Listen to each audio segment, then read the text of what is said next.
Damn, that's weird. Wonder why that is. Oh. Alright, let me... Hold on, I gotta mute myself.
Mm-hmm.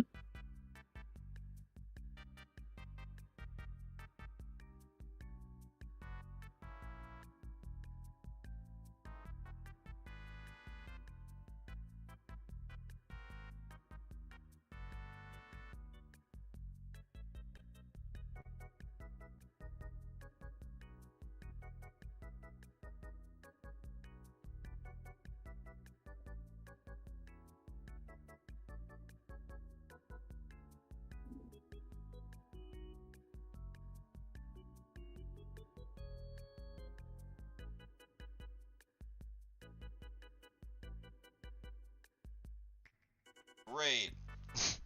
Ah! So I've been talking this whole time with no audio. Good shit, good shit.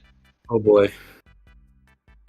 Listen, Hey, I hey. have a new piece of equipment, okay? I have a new piece of equipment, and I've spent the last fucking 90 minutes playing with this equipment and messing with my sound, and I forgot that there's a button now that I'm supposed to push for... Alright. Let's start over, and then I'll go on to the VOD, and I'll trim it, and we'll start from this moment on. Let's do that, okay? Take two. All right. Take two. All right. We have the power to edit these VODs, so take two. Okay. We're going to talk about alternate win conditions, and we're going to talk about environmental effects. We got to hit the ground running because we've got a lot of content to cover. Dom, set us up. What did we mean when we say alternate win conditions in the tabletop RPG? Okay, so what we're talking about is doing things other than just attacking, taking down HP. A lot of times, and the thing when you say alternate win conditions, the thing what we're really trying to say is trying to make more interesting and varied encounters with with more than one objective. Part of that is I think alternate is the part that makes it so difficult for us to get involved with this thing, is because we're always thinking of it as it being the alternate. What we need to do is think of the basic as like, just, hey, let's go beat up the thing as the alternate and make the primary one be this different thing that we want to try and make interesting. All right. Let's go back to the very beginning of time.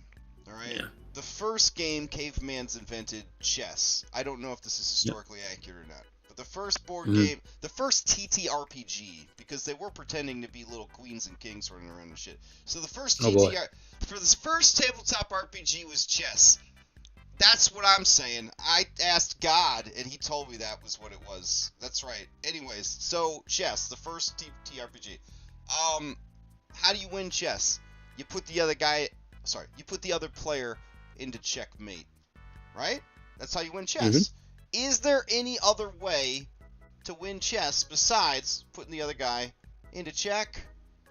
Yeah, you kill all his dudes.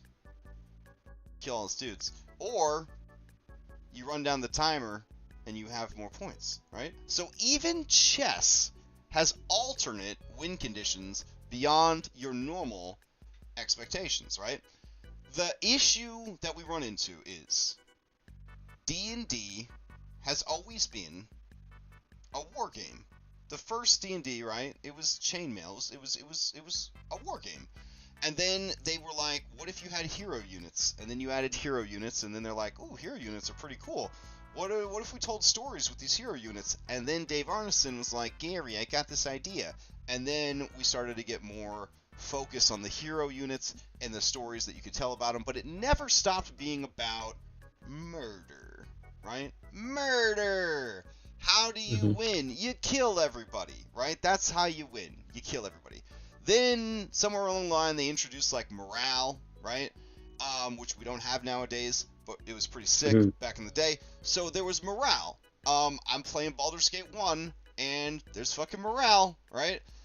And in the Enhanced Edition, they actually downplayed the morale, but the morale was so strict in Baldur's Gate 1 original release that a pro strat was to always be drunk. Because if you were drunk, you had a much higher threshold for your morale, so you didn't have to worry about your party having the morale break and then flee.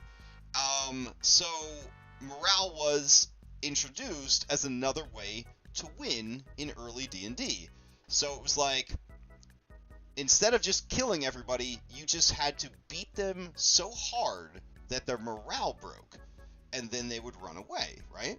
And as a product of second edition, you probably see that in my games a lot, right? People accuse my sweet NPCs of being babies and cowards. But let me tell you, all right, when you're getting your ass kicked in that hard, right?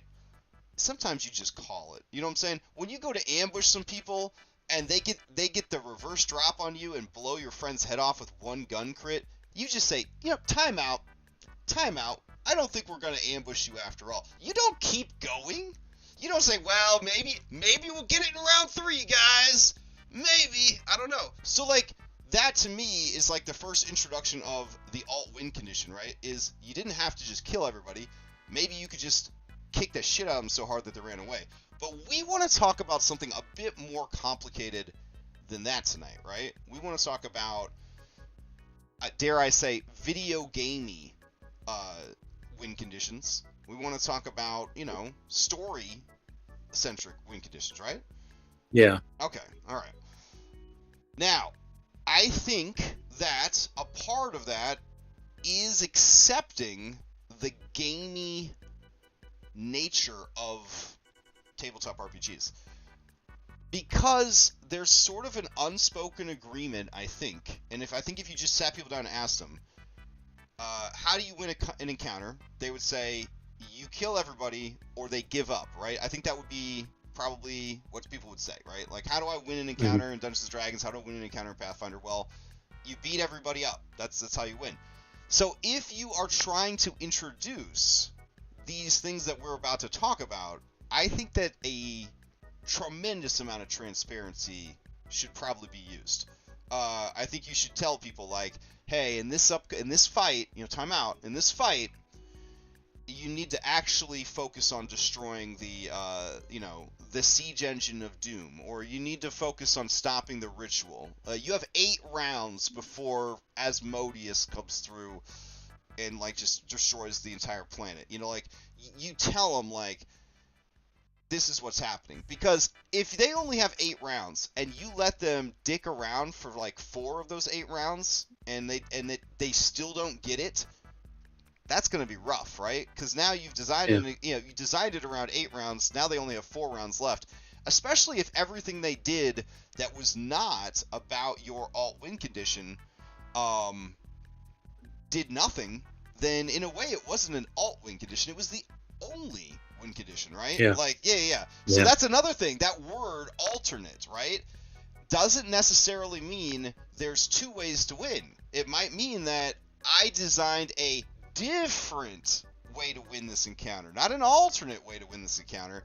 I have a different way for you to win this encounter. So that's the trick right there, right? Of saying an alt win condition.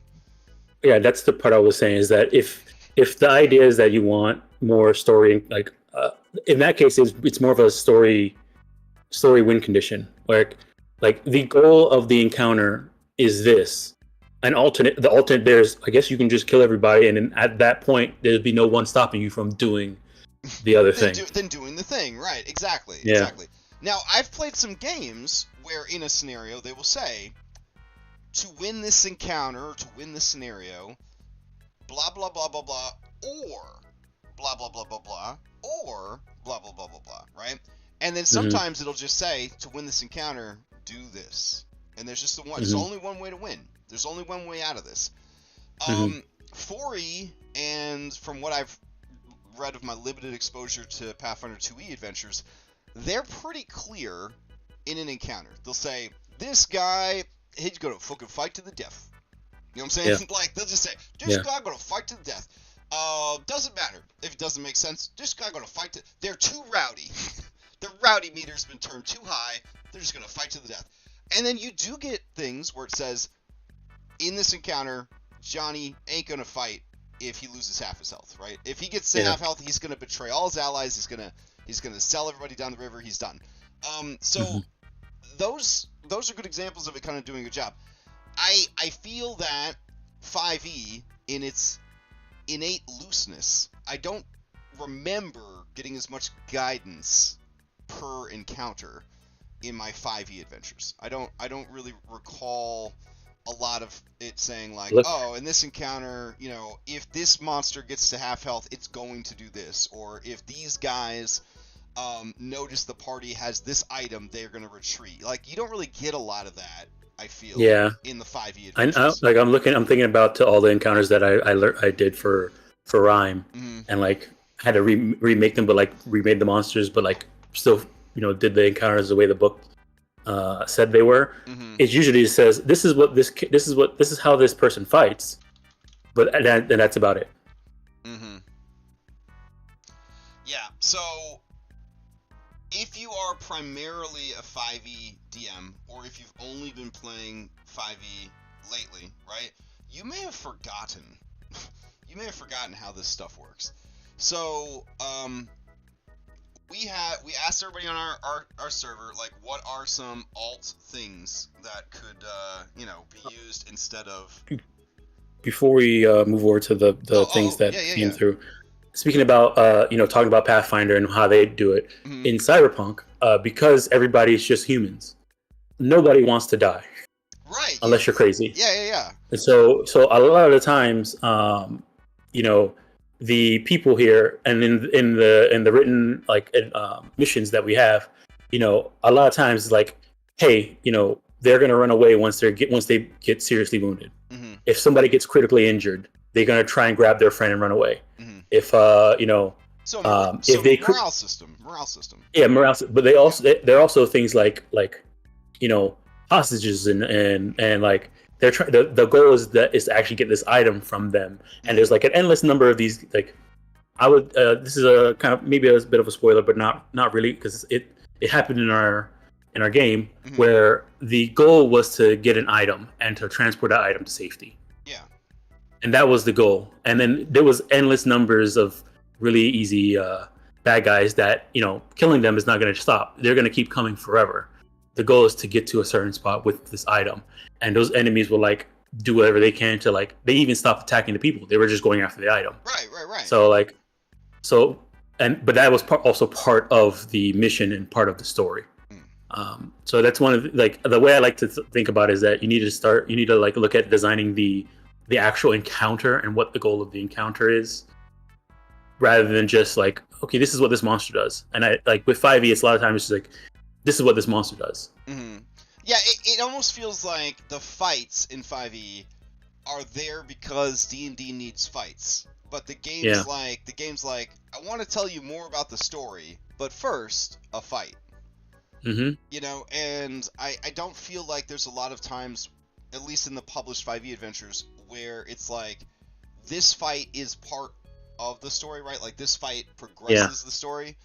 So, I can't stop thinking about A.G. Falcon saying, like, Descent, right? I love Descent. I've collected all of 2nd edition Descent. I've painted all of 2nd edition Descent. It was very... I really liked it. So, you can play Descent against the computer, or you can do one person is the bad guy and everybody's the good guy. But I have this campaign book here, and every fight, there is always something related to victory and defeat, where as you play through a Descent campaign, you can't replay a mission. So if you play the mission and you fail, you fail forward. Like, you keep going, but maybe now things are different in the next adventure. Maybe this comes back to haunt you 5 adventures later. It's like, oh, if they failed mission 2, this happens, right? So and then the way to win missions is almost always different, like what you are trying to do. So, like, one of the encounters is you have to essentially tower defense, but things that you do during the tower defense will give you fatigue tokens. And then the idea is, if your team accrues too many fatigue tokens in this encounter, you lose the encounter because you guys... It represents that you were worn down by the sheer amount of bad guys that you were fighting. So instead of the DM putting down 100 miniatures and making you fight 100 MCDM minions, they're having you fight a reasonable amount that's not going to clog the combat tracker and slow down combat, but the things happening, right, at the end of every round, make a con save. Every time you take a critical hit, you get another fatigue token, right? So the goal is to control and mitigate how fatigued you become from the battle. So now suddenly a spell, enhanced ability, that gives you advantage to con saves is suddenly very, very important, right? Lesser Restoration could be, in this particular scenario, used to reduce those fatigue tokens, right? So now it's creating a fresh take on the game where it doesn't matter how many bad guys you fight, it matters how long you can hold out. Right? Now, I guess if in that situation, would you turn that into a skill challenge rather than like a combat encounter? No, but see, that's what I love about like something like that, is they still have you. You're always playing the game in Descent. You're always playing the game, but they always find a new way in every adventure to kind of introduce like either a different way to win besides killing everything, or a way to win that is not necessarily killing everybody. Every once in a while, it's like, no, you really do just have to go and kill everybody. But one of the things I like to do, because it's like a 4th edition D&D, like tile-based, dungeon crawler. They'll have in this adventure, you have to find 3 MacGuffins, and the MacGuffins are all stored inside these dragon statues. But there's like 10 dragon statues in the dungeon, and since it's very board gamey, you randomly deal out face down the tiles representing the statues, and now the players have to move around and smash the statues open to try to find the shit that's hidden inside the statues. But only 3 of the 10 statues have the shit you're looking for, right? Yeah. You're looking for that stuff, but so are the bad guys. So the bad guys are running around trying to smash the statues as well, and trying to stop you from smashing the statues, while you're also trying to stop them from smashing the statues, but smashing your own statues. And if a monster grabs one of the MacGuffins that was in the statue, they're going to try to run away with it. So now you have another objective where you have to stop that monster from escaping with the MacGuffin, while still preventing the other monsters from getting MacGuffins, while still looking for your MacGuffins. And now all of a sudden, locate objects, a fucking amazing spell in the middle of combat, right? No. Do you see what I mean? Like these. I mean, that's great, but I also see gold mine. But also, I see, like, if I were to implement that into like a 5e game, I feel like the players would just say, okay, the bad guys are going after it. We need to kill. We need to find this thing. Okay, let's kill all the bad guys, and then we can take our time searching. Okay, but see, Descent was like, Dom, I know what you're gonna say. That's why at the end of every round, add 1d4 more goblins. How many goblins are there? Infinity goblins. Infinity goblins. That's the kind of shit I'm talking about. You have to embrace a certain amount of video game, board game ness to make these things work, in my opinion. In my opinion. Because, yes, of course, we can all be like, well, there can't be an infinite amount of goblins. It's going to be much easier to fight the goblins, so I'm just going to kill all the goblins. But if the DM's like, cool, but literally I'm just going to keep spawning goblins, we're going to be here all night, guys. Fucking play the scenario, or you're just going to be fighting goblins all night. We use milestones, so you ain't even going to grind XP off of this. You know what I mean? We're trying to mix things up. We're trying to do something different. Not every group's going to like this. Some groups get together, they want to smash monster every week. But, when he mentioned that, I was like, oh man, there's so many cool scenarios for this kind of stuff. Yeah.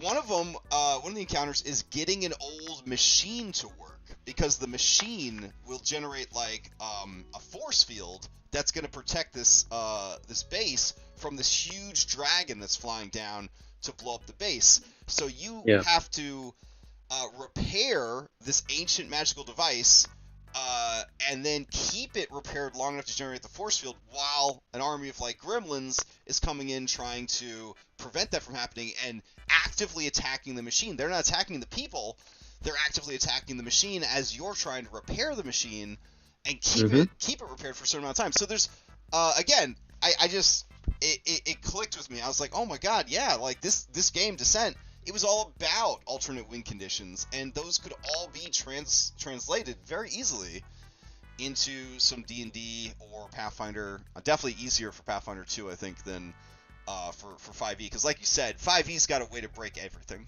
It's 5e's entire purpose is to break itself, so it's really hard to design anything for 5e that's not just going to get broken. Like you said, everybody has to be on board to play it this way. Totally. And get into the gaminess of it. Mm-hmm. And if they're newish, or if they're maybe I feel like that's easy to get somebody who's new. Yeah, but again, where that transparency comes in, right? You do need to say hey, in this.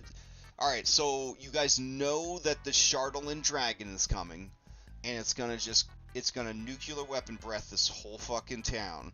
But this ancient Netherese device that you guys found, the local sage knows how to fix it. But you gotta help him fix it in time for it to activate and stay on long enough to generate the shield, or everybody's gonna get fucking destroyed. And you have to be willing in those scenarios to stand by the fail condition. Yeah. You know what I'm saying? Or what is the fail condition? Now they have to fight the Shardolin Dragon. Shardolin Dragon, Pathfinder 2 terms, it's a +4 monster, right? It's 4 levels higher than the party. That's not a fail condition that you want to have to deal with. You want to make sure that they understand. And don't say, oh, it's really tough. Maybe point blank tell them, yeah, also the Shardolin Dragon is 4 levels higher than you. And you will have to fight it if you don't get this force field up and running. And then they have another choice to make if they don't get the force field up and running. Do they just flee? If it's not going well, do they abandon the challenge to get a head start on getting the hell away from that potential boss fight? Maybe. Yeah. Yeah. Awesome. Right, the right Curse of Strahd group, yeah. Yeah. Let's see. Where is the conversation from the other day? Alright, let's see. Happy 1 anniversary to Cyberpunk. Fanspo. I'm going. It's right above the Curse of Strahd videos. Okay. Let's see.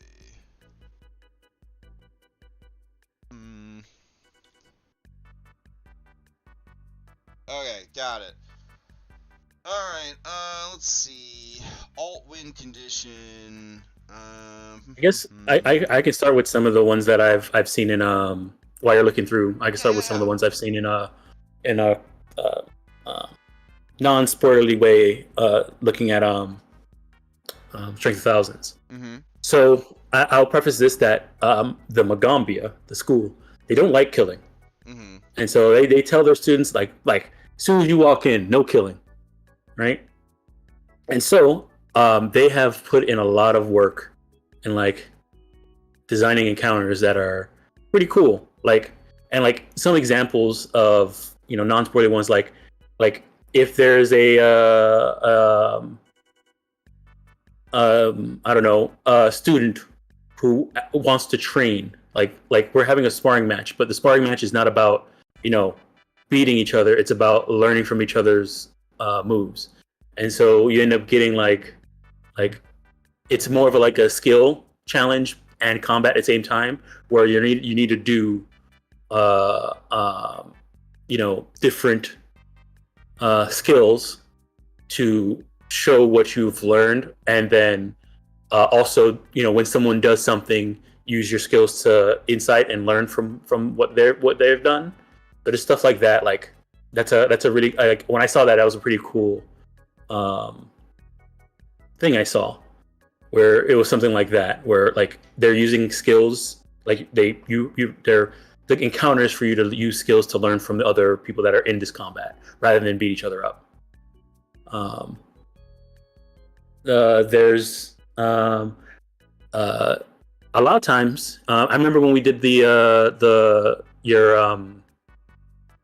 one D&D playtest with the kobolds, and there was that dragon at the end where we had like the persuasion skill challenge, while also defending ourselves, because he was still angry, and there was also a person trying to convince them otherwise. So like one is two people trying to convince this dragon while also fighting, like a combat triangle where both of us are trying to convince this dragon, but also the two other sides are fighting each other, like things like that. There's a lot of really cool social combinations inside combats. I've got it right here. The 4E adventure Wayward Wormling. And it says right here, as part of the fight, they have a skill challenge inserted into the fight. And it says turning Taloclaxis skill challenge. So any character that speaks Draconic gets a +2 bonus to any of the skill checks made as part of the challenge. Sounds a lot like Pathfinder 2E, you know what I'm saying? Complexity. 2 requires 6 successes before 3 failures. And then it point blank tells you what they could do to this. If they damage him on a given round, all their subsequent skill checks will be at during that round will suffer a -2 penalty, right? Because you hurt him, so he doesn't want to listen to you. And then it explains to you like what happens if you fail, what happens if you succeed, and then failure. They fail to persuade him. He goes into a blind rage. They have to kill him or knock him out. But if they convince him to stop, he might turn on his allies, and the amount of success is based on how many failures you've accrued before you succeed. So if you flawlessly convince him to stop fighting you, he'll join you as an ally and turn on the kobolds. If you already have one failure, he'll do it, but his heart's not in it. -4 to his attacks and damage rolls. And then on 2 failures, he doesn't know what to do. He just runs away, right? He's just like, I don't know what to do. I don't know if I'm a good guy or a bad guy anymore. He just leaves. I think it's beautiful. It's beautiful design. Because, 4E is a tactical grid-based combat game. You go in and you kick the shit out of these kobolds, yet here's this cool dragon fight, this cool final boss dragon fight, and there's more to it, right? There's another way through than just killing everything. And it doesn't leave it up to the 5E DM to have to decide, is this how it's going to be or not? It tells you, I, the writer, the designer of this adventure that you have chosen to run, this is how I think it should go, and here's some guidelines for it. I miss that level of detail and care in the adventure design, I wish we had that again. Reading some of these Pathfinder adventures, like I'm getting a little bit of this. Right? Yeah. Okay. So also moving more into that, part of this whole thing is just making the environment more interesting too, as a point of adding more to these adventures. Because in this case, you can kind of treat the dragon, the wormling, as an environmental effect. Mm-hmm. In a way, where yes, okay, you can fight it, but he's also a part of the environment that's affecting this encounter with this other set of kobolds. Mm-hmm. Right now, the kobolds have control over him, and then you're doing this to get, either remove the environmental effect from the encounter, or get it to give you an advantage. I know a lot of people in the Discord were talking about environmental defense, just having water around. And we kind of talked about it yesterday with in Curse of Strahd with the river. Mm-hmm. Right here, every encounter in 4th edition, every single one has a section in the encounter that says features of the area. It tells you what the lighting is. It tells you how high the ceiling is, because the player always wants to know how high the fucking ceiling is. You don't. Mm-hmm. It's not 5e where you just got to make it up and remember. It tells you this is how high the ceiling is, and then what's going on the map. Okay, there's corpses on the map. What do? They have lore. There's a dragon skeleton on the map. What's that got going on? Treasure and lore. There's rubble on the ground. What does that do? It tells you right here. It's difficult terrain, and it can provide cover to small creatures, like kobolds. And then there's a stream. How fast is the stream moving? How deep is the stream? Is it difficult terrain? It tells you that. It fucking tells you. So it's now, if I had this same encounter in 5e, I would have to just big brain look at the map that was provided and decide, what does this do? And the players wouldn't know, right? And the players would be like, well, what happens if I go in the stream? Well, what happens if I stand on, what happens if I go into the bones? Well, is the rubble big enough for me to use as cover with my Goliath, right? And then you as the DM, you're like, fuck, right? And every decision you make as a 5e DM, now you have to stand by that decision for the rest of the encounter, for the rest of the campaign. But the thing with 5e though is that they want that that it's designed for okay, I see this thing, I'm gonna use my imagination to try and use what I think this thing can do. Hey DM, I want to get total cover from this small piece of rock. Can I do that? So what if though? What if there was I don't know, a drive-through guidelines? What if there's a drive-through RPG supplement called 5e Environmental Effects? I'm just saying, hashtag sponsored. No, I'm just kidding. But what if there was such a product, right? That went through and started grabbing these 4th edition things from all the different books and putting them into one thing and converting them over into 5e terminology, right? So I think it was last week I was going through the 4e DMG, the 4e DMG 2, and the 4e Dungeon Delve book, which is essentially 20 Dungeon Delve encounters that can be placed into any adventure, one for each of the 20 levels, which is weird because I think it goes up to 30, so maybe there were 30 encounters in there. I don't know, it was crazy. But going through, here are examples from the Dungeon Delve book for each of those encounters that says, hey, in this area there's an excavation pit. What does that mean? The pit is 5 feet lower than the ground around it. Melee attacks can be made across the distance. PCs can climb up and down. Here's the DC to do so. Here's a shaft they can fall down. It's 20 feet. There's a ladder. You can try to grab the ladder or use the ladder to climb out. It just walks you through all the things. When you're looking at the map for this encounter, someone was thoughtful enough to be like, yeah, what do these things do, right? So if you had a source like that you could expose yourself to and kind of get familiar with, and then you're running an adventure and you have these beautiful Seppuku maps or afternoon maps or heroic maps that are just full of clutter and things to interact with. Now you at least have a base of operation, right? To be oh yeah, this is kind of like a pile of books. I remember reading what a pile of books does. The different things you can do with it. Some of these things actually have actions associated with them. So remember when we were playing Celasta, and we can't resist pushing the pillar over. We can't resist sliding the rock so it falls on top of somebody's head. 4E, they actually had stuff where it's like, a character can use their action to interact with this terrain, and if they make this check, this happens. Or maybe they just interact with it anyways. Which brings me to some of the environmental effects from 4E that require stuff like that. Look at this. Defiled ground. The dead do not always rest in peace. Some cemeteries are darker than others, and ancient events leave unseen traces of their former presence. Defiled ground sometimes attracts undead. The effect: undead gain +1 bonus to rolls to recharge their powers while on defiled ground. In addition, if an undead creature is reduced to 0 hit points while on defiled ground, roll a d20, aka a flat check. On a 10 or higher, the undead creature rises with 1 hit point on its next turn. If radiant damage reduces them to 0, they cannot rise again in this manner. And then usage: defiled ground makes undead encounters somewhat more dangerous. Use it for encounters that are meant to have a feel of horror or invoke the atmosphere of a site sacred to the undead, such as the Temple of Orcus.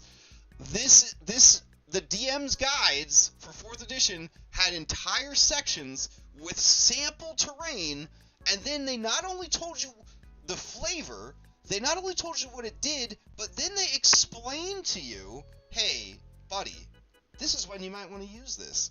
Like, I'm sorry, I know I'm like a 4E sympathizer / apologist, but like, man, this is some good shit. Like, to be in your Dungeon Master's Guide. This is an actual toolbox to work with, you know what I mean? So yeah. I will say, like, it's less the 4E is more like the care that went into making 4E. Yeah. Like someone could do this, but I don't think anybody no one would. I don't think anybody would but that's what I mean. Cares like, enough. If you had like a catalog of these things, it would be a lot easier if you're familiar with it, right? And then you're like running an encounter. Look at this: dimensional turbulence, instability in the fabric of a plane makes teleportation difficult and inaccurate. Dimensional turbulence is visible as a faint rippling of space with an occasional twinkling of purple light. The effect: a creature that teleports into a square of dimensional turbulence slides 1d4 squares in a random direction after teleporting. I mean, we teleport a lot in 4E, so I mean, that's what. But usage: most useful at the Paragon and Epic tiers, dimensional turbulence turns normally dependable teleportation powers into a risky proposition. So if you've got all this Misty Step and you're doing all the time, maybe in this area, like, there's dimensional turbulence. So like when you that could be a pretty decent wild magic surge. Yeah, I mean, there's just a lot of great stuff that like you could use, and these are all pretty extreme ones, right, that I happen to be looking at, but not all of them are. Like Needle Hedge. Areas of sharp needled bushes grow in the dark forest of the Shadowfell and in areas of the world where shadows influence is strong. The plants are covered in long, sharp spines and thorns, forcing creatures to slow down as they move through the bushes or suffer a multitude of small cuts. Needle Hedge is difficult terrain. It grants cover to creatures within or behind it. If a creature moves through more than one square of Needle Hedge during a single move action, or an incident of forced movement, that creature takes 5 damage per tier. No rolling dice, they just take flat 5 damage, and then at mid-level 10 damage, and then at late game 15 damage per square that they're forced through. You want to talk about spike growth, right? Yeah, so like, all of a sudden, you could barrel through this cool hedge maze encounter, but you're going to tear yourself up, right? So, like, now you have a very interesting encounter, right? You're not just in a hedge maze and the DM says, no, you're not allowed to go through the hedge maze. But maybe you are allowed to go through the hedge maze, but you're going to just cheese grate yourself, right? So now it kind of creates a cool scenario where how important is it for you to have the freedom to kind of move through walls? You can move through walls in this encounter, but the walls are going to mess you up. Now you also have a weapon now. You can move other people through it. Exactly. It just changes everything about the encounter, right? So like, these are ways, the alternate win conditions and the environmental effects, to really spice things up. So now that we've kind of established that there's 2 different ways to do this with environmental effects and with alt win conditions, and as you suggested, having the environmental effects makes it easier to design and enforce and reward the alternate win conditions. Let's look at what the Discord had to say about these things. Yeah. All right. Yeah. All right, so it's a big topic. Chime in, so we have some stuff to talk about. All right. So here's some alternate win conditions: acquire an item, rescue a person from a situation before something terrible happens to them, escape an area before that area becomes automatic death. Without any spoilers, I heard there was a video game where at the end of the video game there were platforms you could stand on, but if you stood on the platform for too long, you died forever. You know, like instantly died. I mean, that's a pretty cool mechanic, right? I mean, we're all familiar with that from video games and, you know, like Monster Hunter. Mm-hmm. You see the behemoth meteor coming down, you don't stand there. You know what I mean? Like, yeah. Yep. I still remember the Monster Hunter campaign, that one ice dragon thing that we had to fight. Yeah, where you had the template on the ground, and the template kept getting bigger and bigger, and it was like, are you gonna make it to the edge of the template? Does the template ever end? Like, when is it gonna finally blow up? Like, it was very exciting. It was very exciting. Let's see. Impressing an NPC before they get too bored. So I actually listened to a video about alternate win conditions. I forget whose video it was, but he said that gladiator event, right, where you could win, but winning isn't enough. You entered the gladiator event because you wanted to gain the favor or the attention of particular NPCs. Like, you needed an in to talk with them, or you needed to prove yourself to them. They didn't just want a killing machine. They wanted someone with some panache, someone with some elegance. You know what I'm saying? And so, just fighting and winning in the arena, not enough. You gotta look cool while you do it. You've got to make the fight last, but not last too long, right? And so, I was like, yeah, that's actually, like, really cool, right? Like, it's cool to walk into an arena fight and bam, one punch man, you win in the first round, right? That's kind of cool once. But if you do that all the time, people paid to watch this, right? So, like, one punch and you're done, okay, cool, but every fight, that's not very cool. So, like, having that alternate, right, win condition, like, sure, you won the arena, but did you really win, right? Because you didn't win the encounter. Right, you didn't win the encounter. Exactly. So that's a great one. Let's see. Capture a creature without harming them. That's a really tough one if you think about it. Except for 5e, but I mean, sure. But it depends. If it's like a golem, if you got to catch a golem, now you've got thieves' tools, disable device, artificers. All that's suddenly really important. Yep. Because you could just have the golem be immune to almost every stat effect in the game. You know what I'm saying? So how are you going to debilitate it without dealing any damage to it? Yeah, Ludwig von Koopa, the Dragonborn artificer, he wants his fucking clown car back, and there better not be a scratch on it. You know what I'm saying? Like, all of a sudden, that's a hard-ass encounter. How do I stop an iron golem that's immune to magic without damaging it at all? That's an encounter right there. Yep. Yeah. Let's see. Disrupting a ritual. Of course, that's a great one. Disrupting a ritual works really well if, as we discussed earlier, there's infinity goblins. 4th edition did this really well. I'm going to spoil the end of the first official adventure for 4th edition. There's an evil priest of Orcus, and he's opening a portal to the Shadowfell, and all during the fight, every round, more shadows come through the portal he's opening. So there's like unlimited shadows to fight. He has a shitload of hit points. There's no way you're going to burn this dude down before the portal opens. You have to find some other way. So damaging him does slow and disrupt the ritual. Damaging the ritual circle causes it. Killing his assistants slows down the ritual. And I don't remember if there's a point system for it, but essentially you're trying to get enough screw up the ritual points that, like, it stops the ritual. Like, so I thought that was kind of neat. Some DMs that I talked to, they had parties that were so OP and overspec that they were able to kill Kal-El. So they were like, I just made it so Kal-El couldn't die, right? Like, as long as the portal was open, Orcus himself was, like, feeding negative energy into Kal-El, keeping him alive. So, like, you had to find a way to stop the ritual killing the boss was not going to do it. Like, the boss was just a conduit for this ritual. He was gonna die no matter what when the ritual was over, right? Like, that was the final part of the ritual, was like, you know, dying. So, like, you had to do the other things. You had to destroy the circle. How do you destroy the circle? You could physically damage it. You could use your religion skill to unmake the runes. There was, like, a lot of really cool ways that encounter allowed you to skill challenge in the middle of a fight.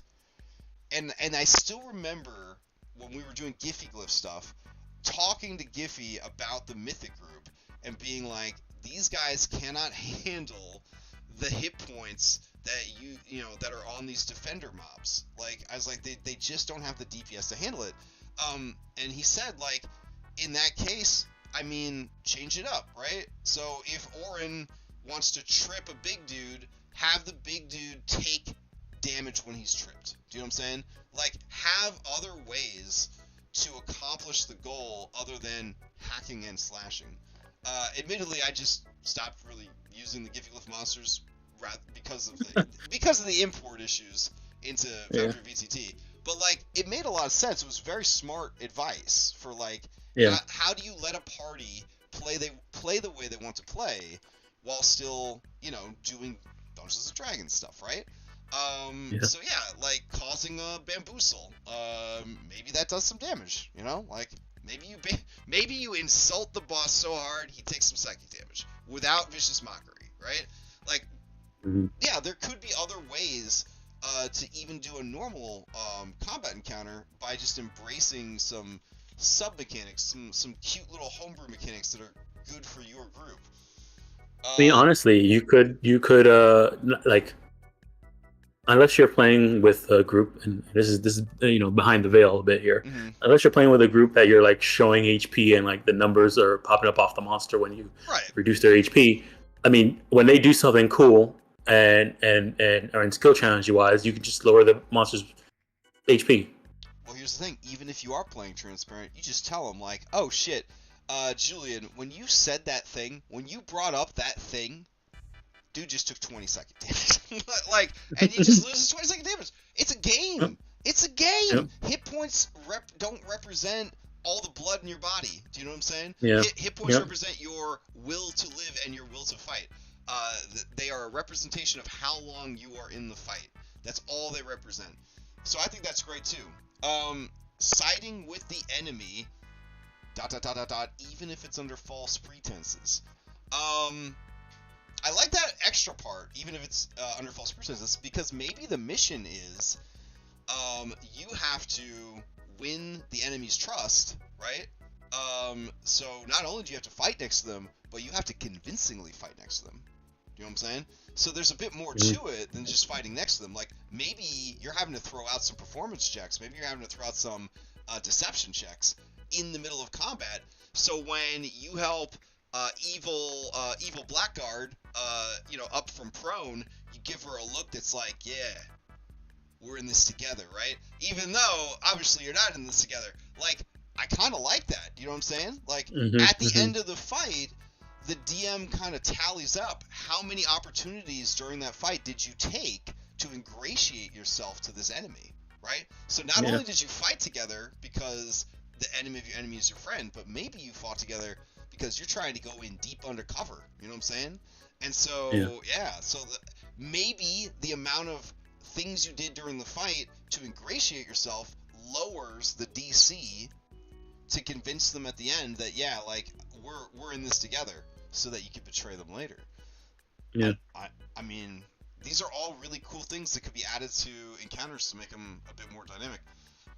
Many environmental effects. I guess I'll add to that one that's also, like, a really big, like, story, like given that, you give the players the opportunity to do this, but like that has to be an option that's gonna move the story forward. You know, like they have to come in to this encounter knowing that, hey, maybe we should try and get in this person's good side, because that's an opportunity for us to, you know, move forward with this, whatever our goal is.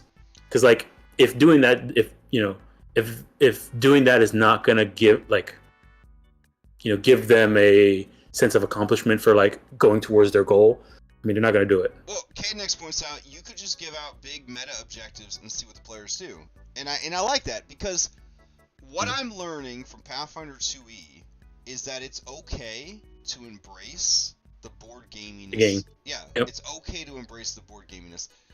Like, there is a feeling of comfort, right? And an excitement in knowing what you need, right? And I'm trying to train myself. I don't know if you've noticed this, but I'm trying to train myself when I play 5e now, where the people are like, I want to convince so-and-so that he's got to give us the thing. Like, he's got to. And I say, and then normally I'd say, gosh, that's a big ask. It's going to be a real high DC. But I never say what the DC is, right? Because one of my old rules is, when you announce the DC, you've put it out to the universe, right? Like, this is the DC. But you know what Pathfinder's taught me? Put it out to the fucking universe. That makes it way more exciting, right? So if I say, okay, guys, it's a DC 30, you really gonna try this? All of a sudden, the group is putting their fucking coconuts together, right? Because they're like, guys, which one of us has a chance of hitting a DC 30? Who can we get to do this DC 30 check? Like, Julian, can you do this DC 30 check? It's like, I don't think I could do this unless I had advantage, bardic inspiration, guidance. Like, and then everybody's just stacking. They're just stacking. Drink this potion of heroism. Drink, take this. Like, all of a sudden. Crash would have been upset if I. Right. But like, it feels very metagamey. It feels very board gamey. But get this, we're actually playing a game, and we're we're playing a game. So it's okay to play the game, right? Like, that's what Pathfinder 2 has, I think, reminded me of. I think I kind of forgot that. Because I loved it in Abomination Vaults when, Ashwin would let us know how hard something was to do, right? Because then, and the person that I think... You don't feel like wasting your time. Yeah, and the person that really made this happen was Remy, because Remy would just point-blank ask, like, well, Ash, how hard is it? And then Ash would be like, ooh, it's like a 25. He's like, never mind. But, like, that's kind of cool, though, right? Because then you get a sense of, like, how hard things are to do. If you're at the point where, like, oh, man, I'm metagaming and you feel bad about it, this is what I always, and I'm pretty sure I did this in Rhyme at some point, but, like, you would know how hard something is when you're looking at it. Like, can I really, like, you see a gap in like like you're outside and you see like a cliff and you have to jump over to the other side of this cliff. Like, I myself know my capabilities. I see this thing and I don't know. I feel like I could die I'll die if I mess this up, and there's a good chance I might not make this jump. I know what I'm, and, like, sure, there's a number, but, like, we live in the world, like, this game is in a world of numbers. So, exactly. That's how we gauge ourselves. Yeah, and don't feel bad about it. And then even if it's like a hidden roll, if I've announced the number and they make the roll, I like to, like, flip the card, as it were, and then because there's like, did we make it? You know what I'm saying? And then it's like, we had one of those in Soggy the other day where we had to do I think it was like a crafting check to, like, disable a trap, and we knew that if the trap, if we failed disabling the trap, it will fall on us. It was like a trap that's about to fall on. There's a trap. Yeah. Whether if we failed, there's two things that can happen. Either it will hurt us or it hurt somebody else. And so we were like, okay, we gotta do this, and, like, we make the roll, we aid, but I have, like, a extra, like, dice because I did the recap, and I'm like, and Crip was like, I mean, do you want to use your dice? Like, it's a hidden roll, so, like, he's just quiet. He's like, I mean, you let me know if you want to use your dice on this or not. But and, like, he's just being quiet. And you're like, oh, no, I don't know. And, like, you start sweating. Yeah. And, like, we know the number. We know what the DC is. It's just that I don't know if I succeeded because it's a blind roll. It's like, oh, well, do I trust myself to be able to make my, my +8 to make this number, or should I add another D6? Right. Yep. Yeah, no, I'm appreciating it, and I'm liking it, and it's giving me more of an appreciation for the sort of board gamey aspect of the game. I mean, that's things you can just enjoy it for what it is, and, like, and that's okay to kind of spice that in. And I think I think Baldur's Gate helped with that too. You know, Baldur's Gate 3. Yeah, is it metagamey that Shadowheart is hiding in the bushes while you're making out with Astarion, and then she gives you guidance to push Astarion away when he tries to drink too much blood? That's a little weird. You know what I'm saying? That she rushes in and slaps you on the back, so that, you know, like, that's a little weird. But, like, it's also, like, kind of nice to just be like, all our guys are working together. We're trying to hit these numbers. You know what I mean? We're all. Yep. What do you got to help us hit these numbers? And that's pretty cool. So I am enjoying that. Yeah. And on the topic of random meta objectives, I did this as almost like a joke the other day with my Sunset group. Is there was an NPC, and we all kind of just said, you know, we're like, this guy's cool. We like this NPC. And then a fight broke out, and then I was like.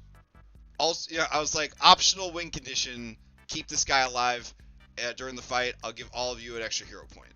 Of course, the guy died immediately. But it was still like, you know, like, I kind of like that idea that K-Nex has, that, like, you want to spice up an encounter? Just make something up, right? Just make something up. They're fighting in the middle of the street. A little kid runs out into the middle of the fight. You know, now there's an optional win condition of also keep this kid out of trouble, right? Like, there's like little things you could do. Driver's ed obstacle course kind of shit.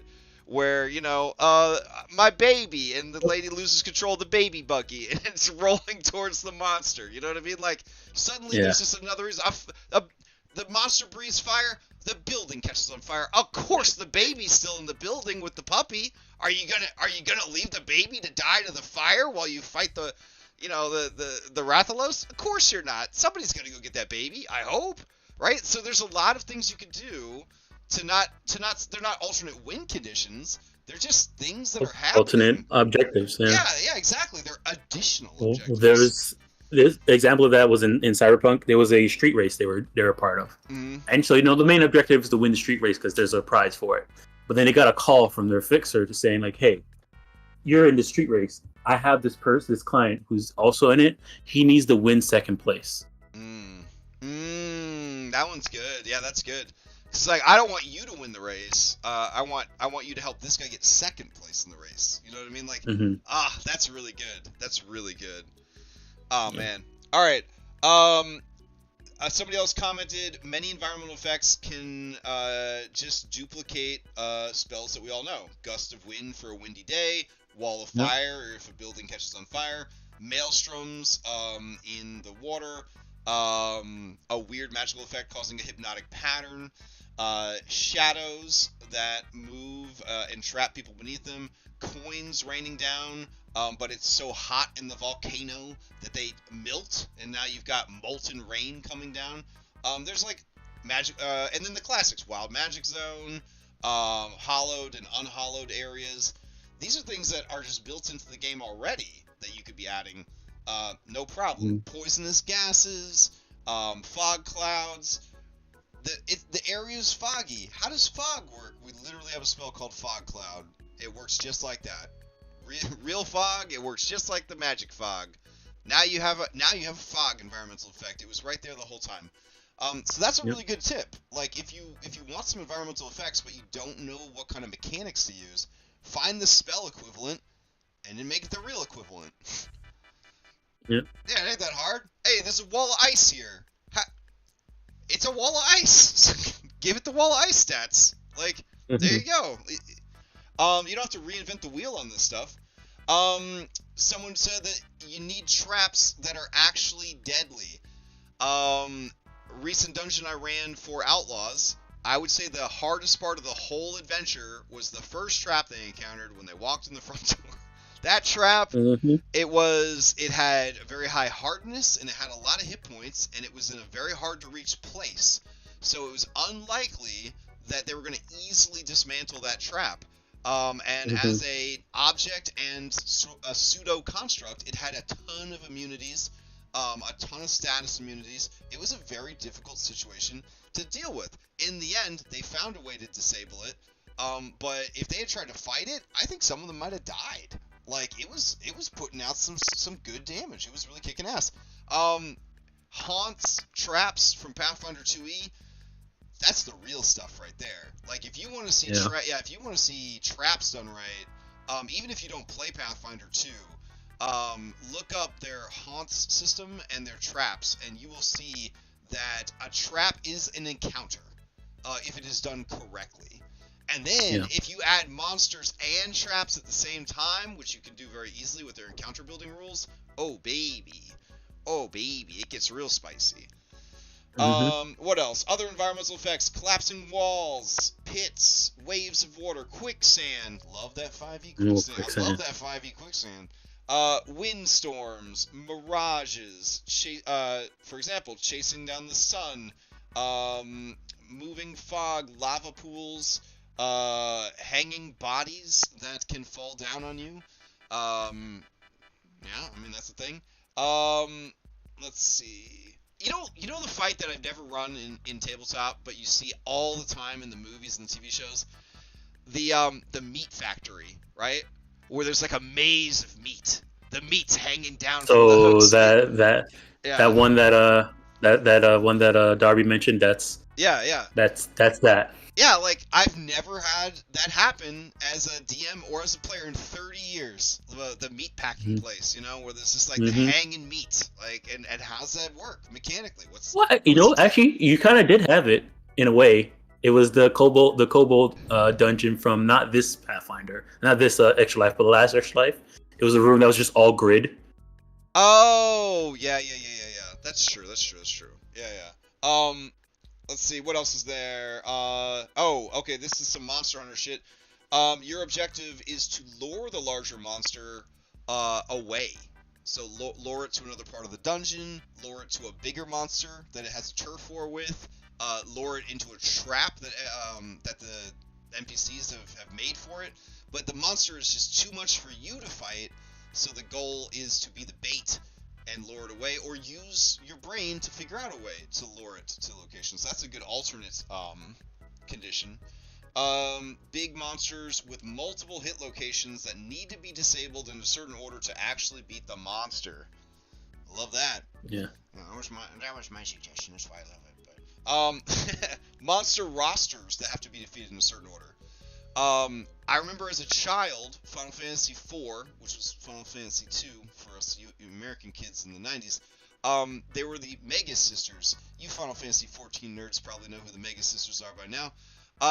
But they all worked in tandem, and they comboed off of each other. But, like, one of them was, like, a super healer. And if you did not take her out, you were not going to beat the others, right? So, like, you had to, like, beat them in a certain order. You had to dismantle them. It was like 3 monsters, but it was one monster in a way. And you had to take those different parts of the monster down before you could get to the other part of the monster. And I thought that was very, very cool. You kind of have that sometimes in D&D. For example, fighting a hag coven. Once you get that first hag down, it's downhill from there. You know what I'm saying? But, like, I love the idea of a fight where there are moving parts, and taking down those moving parts is going to make a difference.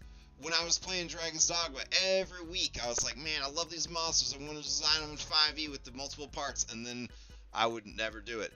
But, like, those monsters, those hit location monsters in the Dragon's Dogma, great example. Chimera. Yeah, great example. Perfect example. Great examples, right? And now that I'm playing Kingdom Death again, I'm remembering the significance of hitting different parts of a monster, right? If you deal enough damage to this monster's, right arm, they don't got claw bite anymore. It's got claw bite. Do you know what I mean? Like, so you could have a very tough monster that becomes survivable because it's diminished as the fight goes on. It becomes slower, it has less attacks, it goes to do an attack and it doesn't have it anymore. Like, it's pretty cool. Let's see, a very loud environment, which makes it difficult to do spell casting or communicate with each other. An area of magical silence that you have to fight in. Let's see. Ooh, that's pretty cool. An encounter with a hag where there was a candle chandelier hanging in the main room, where the action kicked off, and each time a player tried to cast a spell, it was countered, but a candle went out. Didn't take long for the players to figure out that they could use shitty spells to burn up the candle's counterspells, and then start using their real magic again. That's a pretty cool idea. Yeah. And still, the combat was probably about killing the hag and not about anything else. So, but they added something to it to make the fight a little bit more interesting, a puzzle, as it were. Yeah. All right. Oh, we are actually at time. Did we have anything else that we wanted to throw out there here at the end? I guess big picture is just look at what goals are there for the story to move forward, and make them be transparent and make them be desirable for your group. All right. And don't be afraid to just throw out like, hey, if you guys if you want maybe I'll give you guys a hero point if you or an inspiration if you guys do it this way. Right. Yeah. Never Library's be always afraid to throw a burning building with a baby or a stray cat or a puppy, just in the middle of the fight. Yeah, spice it up.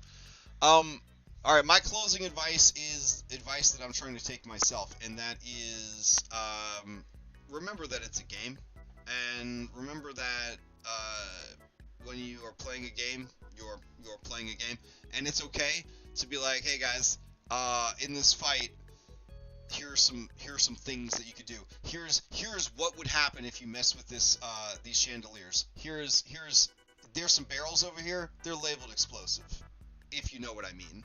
Like don't be afraid to lean into that stuff and just say, in this fight, there's spikes. They're alternatingly coming out of the ground. If you're standing in one of these spaces at the end of the round, there's a 50% chance spikes are going to come out and hit you. Tell them how this stuff works, because if they have that information, now they can play the game too. That's the important part, right? If you're introducing this stuff, don't make it a I got you game, right? Don't make it a haha, you didn't know that there was going to be this stuff. I think it's a lot more fun if they have the information, if they understand the scenario that they've been put in, and now they can take the tools that they have and adapt to this scenario, and find a way to use it to their advantage, find a way to avoid it and not have it ruin their night. But communicate, make it an open thing. Accept that it is a game, and that's okay. Wow. All right. I gotta get pizza. I got kids and dogs and everything. They're here for pizza, so I must go. You got rated. All right. Oh, we did? Oh, sweet. Oh yeah. No. I mean, Pizza Raiders. Yeah, in real life. All right, so I'm gonna push the button that says end. Here we go.